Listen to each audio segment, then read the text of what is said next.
Hello दोस्तों, स्वागत है मेरे YouTube चैनल में। आज हम लोग कवर करेंगे दुनिया के टॉप 5 जियो पॉलिटिक्स अपडेट के बारे में, वो भी पूरे डिटेल के साथ। दोस्तों जरा सोचिए, अगर किसी देश में 30 साल से एक ही चुनाव चिन्ह दिखता आ रहा हो और अचानक वो गायब हो जाए, अगर दो सबसे बड़े नेता चुनाव में ही ना हो और फिर भी जनता किसी एक पार्टी को साफ बहुमत दे दे, तो क्या ये सिर्फ चुनाव है या फिर देश की दिशा बदलने का संकेत। आज हम बात करेंगे बांग्लादेश 2026 में आम चुनाव की, जिसमें खालेदा जिया की पार्टी बांग्लादेश नेशनलिस्ट पार्टी ने बड़ी जीत हासिल की है। और मैं आपको पूरा मामला समझाऊंगा बिल्कुल आसान भाषा में, इसलिए वीडियो पूरा देखिएगा। चुनाव का कुल परिणाम क्या रहा। बांग्लादेश की संसद, जिसे जातीय संसद कहते हैं, उसमें कुल 300 सीट होती है। सरकार बनाने के लिए चाहिए कम से कम 151 सीट। इस बार बीएनपी ने लगभग 151 से ज्यादा सीट जीत ली। कुछ गिनती के दौरान 120 सीट पक्की जीत चुकी थी और 55 पर आगे चल रही थी, यानी ट्रेंड 170 टू 175 तक जाने का दिख रहा था। इसका मतलब क्या हुआ? इसका मतलब साफ है, बीएनपी को किसी सहारे की जरूरत नहीं, वो अकेले सरकार बना सकती है। जमाते इस्लामी पीछे क्यों रह गई? इस चुनाव में बीएनपी की टक्कर थी बांग्लादेश जमाती इस्लामी से। जमात और उसके साथियों का लगभग 38 से 42 सीट के आसपास ही रुकना पड़ा। लेकिन सर्वे क्या कह रहे थे? कुछ सर्वे में बताया गया था कि अगर अवामी लीग मैदान से बाहर रही तो जमात बहुत मजबूत चुनौती दे सकती है। लेकिन जमीन पर क्या हुआ? प्रचार के दौरान हिंसा की खबरें आई। अल्पसंख्यकों खासकर हिंदू समुदाय के खिलाफ तनाव की बातें सामने आई। जमात की कट्टर और भारतीय विरोधी छवि से मध्य वर्ग के वोटर डर गए।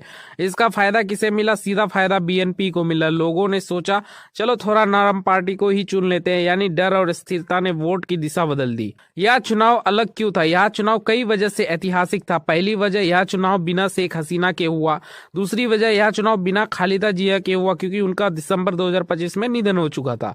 तो फिर नेतृत्व किसने संभाला? बीएनपी को इस बार उनके बेटे तारिक रहमान ने लीड किया। वो 17 साल के निर्वासन के बाद वापस आए। उन्होंने 2 सीट से चुनाव लड़ा, बोगुरा 6 और ढाका 17, और दोनों सीट जीत ली। इसका संकेत क्या है? इसका मतलब है अगला प्रधानमंत्री लगभग तय है। अवामी लीग का क्या हुआ? सबसे बड़ा झटका यह था, अवामी लीग को इस चुनाव में लड़ने ही नहीं दिया गया। उनका प्रसिद्ध नाव चुनाव चिन्ह 30 साल में पहली बार बैलेट पेपर से गायब था। क्यों?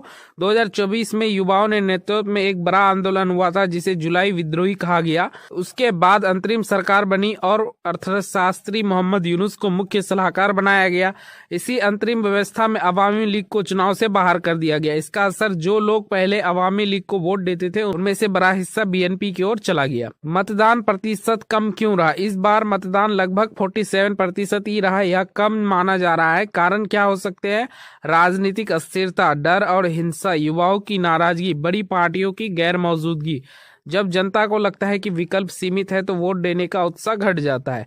भारत के लिए इसका क्या मतलब? पहले बीएनपी को भारत के प्रति थोड़ा सख्त माना जाता था, लेकिन इस बार उनका रुख थोड़ा नरम दिख रहा है। भारत के लिए स्थिति कैसी है? जमात से बेहतर विकल्प, लेकिन पूरी तरह भरोसे वाला नहीं। आगे संबंध सावधानी से दोस्ती वाले रहेंगे, यानी ना ज्यादा मिठास ना ज्यादा करवाहट। आगे क्या हो सकता है? बीएनपी स्थिर सरकार का दावा करेगी, जमात मजबूत विपक्ष बनेगी, युवा समूह लगातार दबाव बनाए रखेंगे, कम मतदान, भविष्य में असंतोष दिख सकता है। मतलब अभी कहानी खत्म नहीं हुई है, यहाँ से शुरुआत है। दोस्तों, राजनीति सिर्फ कुर्सी की लड़ाई नहीं होती, यह जनता के भरोसे की कहानी होती है। बांग्लादेश ने इस बार स्थिरता को चुना, लेकिन क्या यह फैसला लंबे समय तक टिकेगा? आप बताइए, आपको क्या लगता है? तारिक रहमान देश को स्थिरता दे पाएंगे या आने वाले समय में बड़ा राजनीति तूफान आएगा? अपनी राय नीचे कमेंट्स में जरूर बताइएगा। तो दोस्तों, हमारी जो दूसरी अपडेट है, सोचिए अगर कल से गाड़ियों से निकलने वाला धुआं मापना ही बंद कर दिया जाए, तो ना कोई रोक, ना कोई नियम, ना कोई जुर्माना, तो क्या होगा?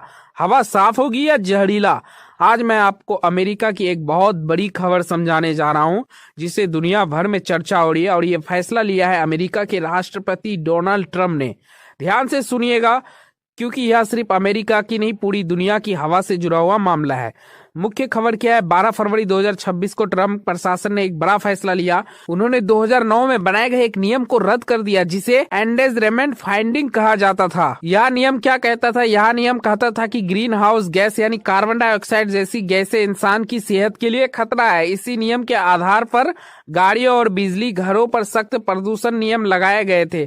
मतलब अगर यह नियम नहीं रहेगा तो उन पर बने सारे कानून कमजोर हो जाएंगे। गाड़ियों पर क्या असर पड़ेगा? आप ध्यान से समझ समझिए, इस फैसले के बाद अमेरिका में कार, ट्रक और दूसरी गाड़ियों के लिए जो धुएं की सीमा तय थी वह खत्म हो गई। इसका मतलब क्या, अब गाड़ियों से कितना धुआं निकले इसकी फेडरल स्तर पर सख्त निगरानी नहीं होगी। कंपनियों को रिपोर्ट देने की जरूरत नहीं होगी। मापने और पालन करने का दबाव कम हो जाएगा, यानी ऑटो कंपनियों को राहत मिलेगा। सरकार का कहना है कि इससे 1.3 ट्रिलियन डॉलर की बचत होगी, यानी टैक्स देने वाले लोगों पर बोझ कम होगा। लेकिन सवाल है, क्या सिर्फ पैसा बचाना ही सही फैसला है? ट्रम्प का बयान। ट्रम्प ने कहा कि यह ओबामा समय की एक आपदा नीति थी। उनका कहना है कि यह नियम गाड़ी कंपनियों को नुकसान पहुंचा रहा था और आम जनता के लिए गाड़ियां महंगा कर रहा था। उन्होंने इसे अमेरिका इतिहास का सबसे बड़ा नियम हटाने वाला कदम बताया।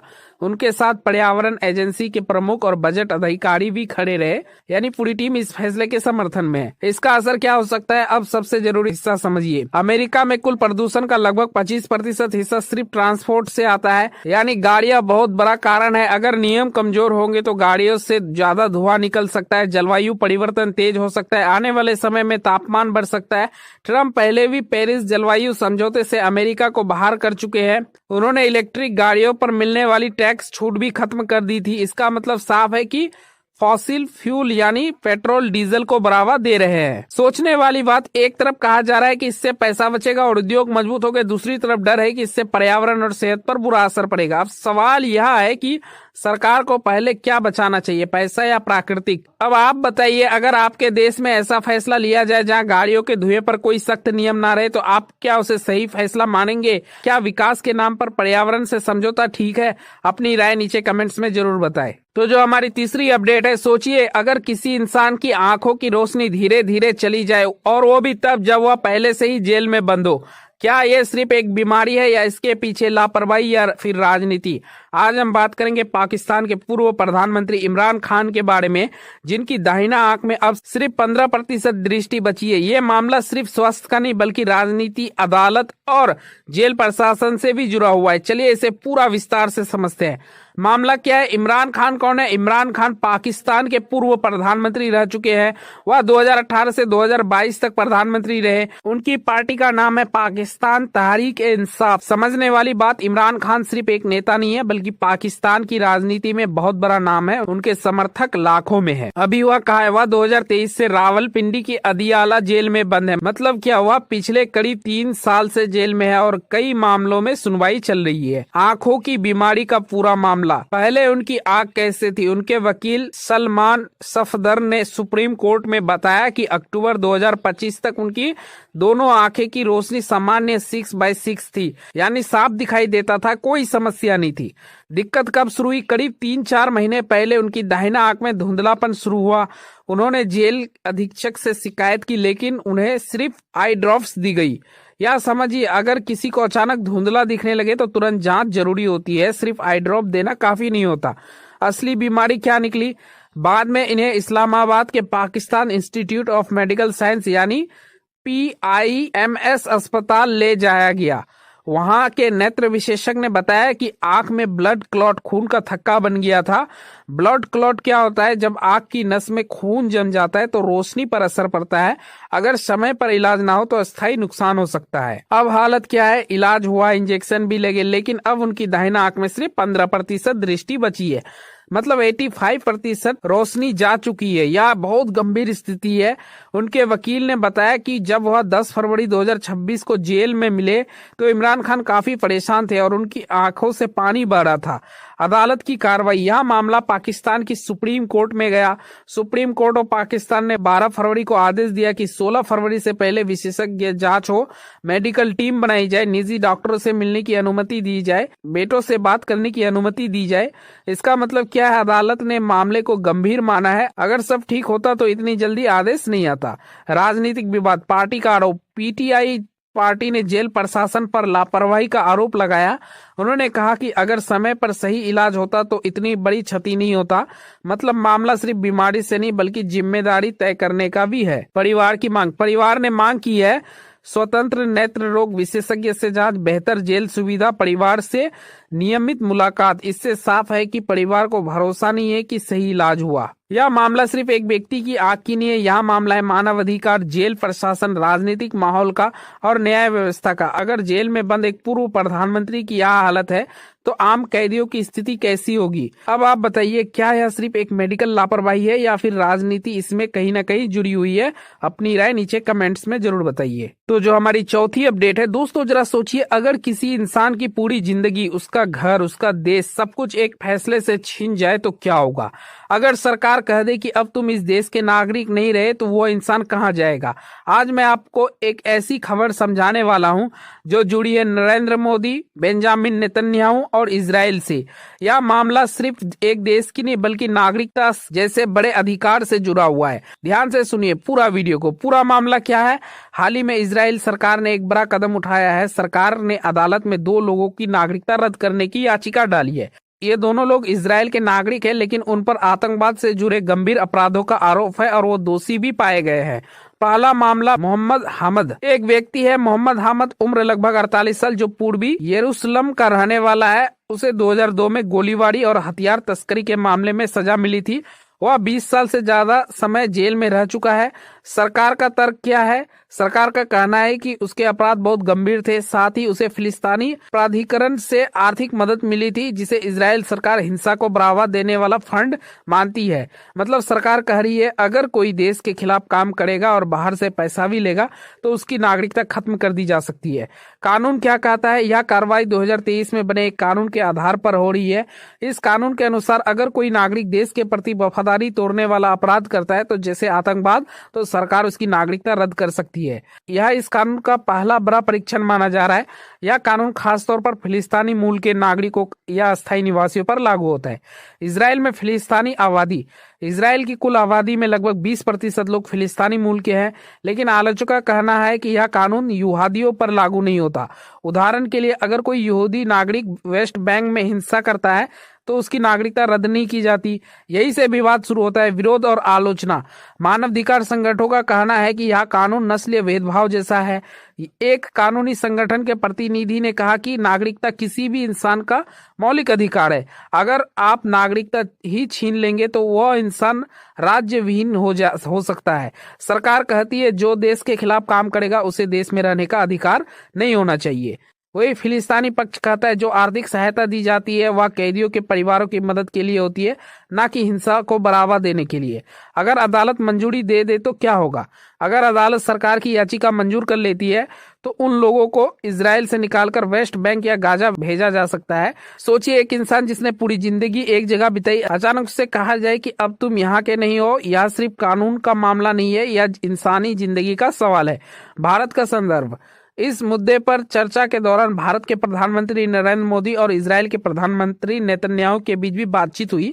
भारत और इजराइल के रिश्ते मजबूत है, इसलिए ऐसे मुद्दों पर बातचीत होना स्वाभाविक है, लेकिन भारत ने इस पर कोई सार्वजनिक टिप्पणी नहीं की है। देखिए दोस्तों, कानून सख्त होना चाहिए, इसमें कोई शक नहीं, लेकिन सवाल यह है कि क्या नागरिकता छीन लेना सही समाधान है। क्या इससे आतंकवाद रुकेगा या इससे समाज में और भी ज्यादा दूरी बढ़ेगी। अब आप बताइए, अगर कोई नागरिक देश के खिलाफ काम करे तो क्या उसकी नागरिकता छीन लेनी चाहिए या उसे सजा देकर देश के अंदर ही सुधारने की कोशिश करनी चाहिए। अपनी राय नीचे कमेंट्स में जरूर बताइए। तो जो हमारी 5वीं और लास्ट अपडेट है, सोचो अगर दुनिया की 2 सबसे बड़ी ताकतें एक ही टेबल पर बैठ जाए तो क्या होगा। दोस्ती बढ़ेगी या फिर दुनिया की राजनीति में नया तूफान आएगा। आज की यह खबर सीधी अमेरिका और चीन से जुड़ी है और ये आने वाले महीनों में पूरी दुनिया पर असर डाल सकती है। खबर क्या है दोस्तों, डोनाल्ड ट्रंप और शी जिनपिंग की अप्रैल 2026 में होने वाली मुलाकात। दोस्तों, मैं आपको आज एक बहुत बड़ी अंतर्राष्ट्रीय खबर समझाने जा रहा हूं, बिल्कुल आसान भाषा में। हाल ही में अमेरिका के राष्ट्रपति डोनाल्ड ट्रंप ने यह पुष्टि की है कि वे अप्रैल 2026 में चीन के राष्ट्रपति शी जिनपिंग से मिलने वाले हैं। यह मुलाकात इतनी खास क्यों है, चलिए एक एक करके समझाते हैं। घोषणा कब और कैसे हुई। 12 फरवरी 2026 को व्हाइट हाउस में पत्रकारों से बातचीत के दौरान ट्रंप ने कहा, मैं अप्रैल में प्रेसिडेंट शी जिनपिंग से मिलूंगा। वे इस साल बाद में अमेरिका आएंगे और मैं इसका इंतजार कर रहा हूं। समझने वाली बात, इसका मतलब साफ है कि दोनों देशों के बीच बातचीत का रास्ता खुला हुआ है। यह कोई अचानक लिया गया फैसला नहीं है, बल्कि पहले हुए फोन कॉल के बाद इसकी पुष्टि की गई है। पृष्ठभूमि क्या है। 4 फरवरी 2026 को दोनों नेताओं के बीच एक फोन कॉल हुई थी। उसमें शी जिनपिंग ने ट्रंप को चीन आने का न्योता दिया। ट्रंप ने भी जवाब में उन्हें अमेरिका आने का निमंत्रण दिया। समझिए यहाँ क्या हो रहा है। जब दो बड़े देश एक दूसरे को बुलाते हैं तो इसका मतलब क्या होता है कि रिश्ते खराब नहीं है बल्कि बातचीत जारी है। पहले नवंबर 2025 में घोषणा हुई थी, लेकिन इस बार ट्रंप ने फिर से साफ शब्दों में पुष्टि कर दी है। बातचीत किन मुद्दों पर हुई? फोन कॉल में जिन मुद्दों पर चर्चा हुई थी वो थे व्यापार, सोयाबीन, फैंटेनिल, अन्य आर्थिक विषय। अब इसका मतलब समझो, सोयाबीन अमेरिका का बड़ा निर्यात उत्पाद है जिसे चीन खरीदता है। फैंटेनिल एक खतरनाक नशीला पदार्थ है जिस पर अमेरिका काफी सख्त है। व्यापार यानी दोनों देशों के बीच आयात निर्यात का संतुलन। ध्यान देने वाली बात यह है कि यूक्रेन या ताइवान जैसे बड़े जियोपॉलिटिकल मुद्दे ज्यादा चर्चा में नहीं आए। इसका मतलब साफ है कि इस बार फोकस सीधा व्यापार और आर्थिक संबंध पर है। इसका महत्व क्या है दोस्तों? अमेरिका और चीन दुनिया के दो सबसे बड़ी अर्थव्यवस्था है। अगर इन दोनों के रिश्ते अच्छे होते, वैश्विक बाजार स्थिर रहता है, तेल और अन्य चीजों की कीमतों पर असर पड़ता है, छोटे देशों की अर्थव्यवस्था भी प्रभावित होती है। और खास बात, यहाँ मुलाकात G20 शिखर सम्मेलन से पहले हो रही है। अगर दोनों देशों के बीच समझौता मजबूत होता है तो दुनिया की राजनीति में नई दिशा मिल सकती है। गाँव या शहर लेवल पर इसका क्या असर? अब आप सोच रहे होंगे, भाई ये अमेरिका चीन की बात हमारे गांव या शहर से क्यों जुड़ी है? सुनिए ध्यान से। अगर दोनों देशों का व्यापार सुधरता है तो अंतर्राष्ट्रीय बाजार स्थिर रहेगा। इसका असर हमारे देश की अर्थव्यवस्था पर भी पड़ेगा। डॉलर की कीमत, पेट्रोल डीजल के दाम, आयात निर्यात सब प्रभावित हो सकते हैं। यानी सीधे नहीं लेकिन घुमा फिरा कर इसका असर हम तक भी आता है। दोस्तों, यह मुलाकात सिर्फ दो नेताओं की नहीं है, यह दुनिया की दो सबसे बड़ी ताकतों के बीच संबंधों का संकेत है। अगर सब ठीक रहता है तो व्यापार मजबूत होगा, तनाव कम होगा और वैश्विक बाजार को स्थिरता मिलेगा। लेकिन अगर बातचीत सफल नहीं हुई तो फिर क्या होगा? अब आप बताइए, क्या आपको लगता है कि यह मुलाकात अमेरिका चीन संबंधों को और मजबूत करेगा या फिर सिर्फ एक राजनीतिक औपचारिकता बनकर रह जाएगी? अपना जवाब नीचे कमेंट्स में जरूर बताइएगा। तो दोस्तों, ये था टॉप 5 जियोपॉलिटिक्स अपडेट। अगर वीडियो पसंद आया तो वीडियो को लाइक कर देना, चैनल को सब्सक्राइब कर देना। मिलते हैं अगली वीडियो में, तब तक के लिए जय हिंद, जय भारत।